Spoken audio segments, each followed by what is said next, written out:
Te voy a leer un ejemplo que es muy conocido, Instrucciones para subir una escalera, de Julio Cortázar. Nadie habrá dejado de observar que con frecuencia el suelo se despliega de manera tal que una parte sube en ángulo recto con el plano del suelo, y luego la parte siguiente se coloca paralela a este plano para dar paso a una nueva perpendicular. Conducta que se repite en espiral o en línea quebrada hasta alturas sumamente variables.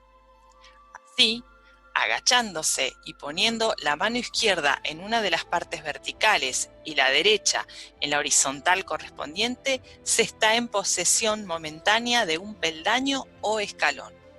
Cada uno de estos peldaños, formados como se ve por dos elementos, se sitúa un tanto más arriba y adelante que la anterior, principio que da sentido a la escalera, ya que cualquiera otra combinación producirá formas quizás más bellas o pintorescas, pero incapaces de trasladar de una planta baja a un primer piso. Como ven, en todo este párrafo, conformado por unas 3 o 4 oraciones, se está describiendo lo que es una escalera y cómo se la utiliza.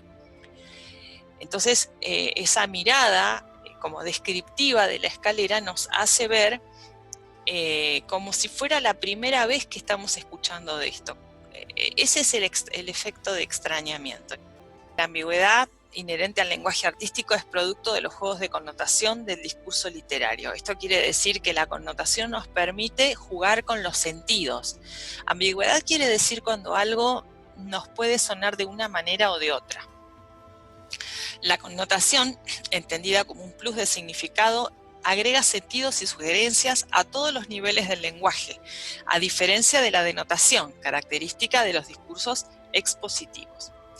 Esta característica, es decir, la connotación, no siempre es localizable a nivel de palabra, frase u oración, sino que en ocasiones es producto de todo el ámbito del texto. Existen distintos tipos de connotaciones, las afectivas, las valorativas, intenciones del emisor, esquemas para elaborar relaciones inesperadas, miradas irónicas, etc. Pero también existe un plus de significado que cada lector le pone a lo que lee, que no siempre es previsto por el texto y que es favorecido por el lenguaje literario. Es decir, que a veces no vamos a coincidir como lectores y lectoras en las determinadas connotaciones que un texto puede tener para una u otra persona. En la connotación pueden intervenir además elementos fónicos, gráficos, prosódicos y sintácticos que le pueden dar ese efecto. Y aquí en el texto tenemos el ejemplo de Doña Clementina, que es un texto que posteriormente se los voy a leer, pero en una parte del texto la letra aparece muy pequeña. Sí, dice, esto está en la página 81. Don Ramón, ¿dónde se metió usted, queridito?, llamó doña Clementina. Acá estoy, dijo una voz chiquitita y lejana. Esa voz, chiquitita y lejana, la leemos así porque en el texto la letra aparece mucho más pequeña. Entonces, eso es una connotación.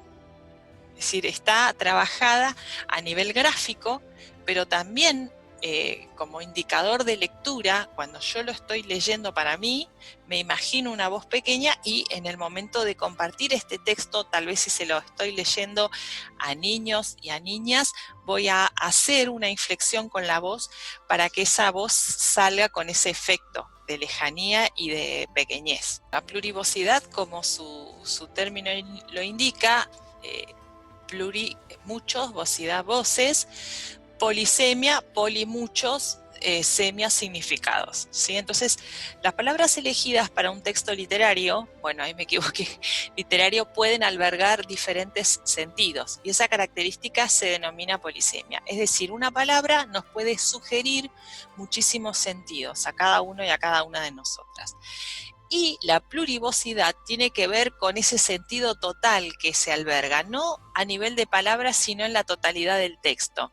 Entonces ese significado que yo le puedo dar a un texto puede variar ante el significado que le da otra persona al texto. Entonces, eso es lo que se conoce como plurivocidad. El texto está abierto a diferentes interpretaciones y hay palabras que están abiertas a diferentes significaciones. Esas serían las dos características, polisemia y plurivocidad. Posteriormente tenemos la autorreferencialidad del texto literario. El texto literario es un texto como cualquier otro texto y todos los textos comparten esta característica de autorreferencialidad. Esto es citarse a sí mismos. Un texto no es una serie de oraciones sueltas y ordenadas una a continuación de la otra, sino que están en relación las ideas. Y esas ideas se retoman y se vuelven a mencionar, no volviéndolas a enumerar, sino retomándola con referencias. Entonces, esto es justamente lo que conocemos como procedimientos de coherencia y cohesión. Dice el Power, como el texto es una unidad de sentido, tiene la capacidad y la obligación de citarse a sí mismo y para ello despliega procedimientos de coherencia y de cohesión. ¿Cómo se manifiesta esto en la literatura? La autorreferencia permite aludir a otras partes del texto, no solo para recuperarlas, sino para ampliar sus significaciones o hacer avanzar el texto.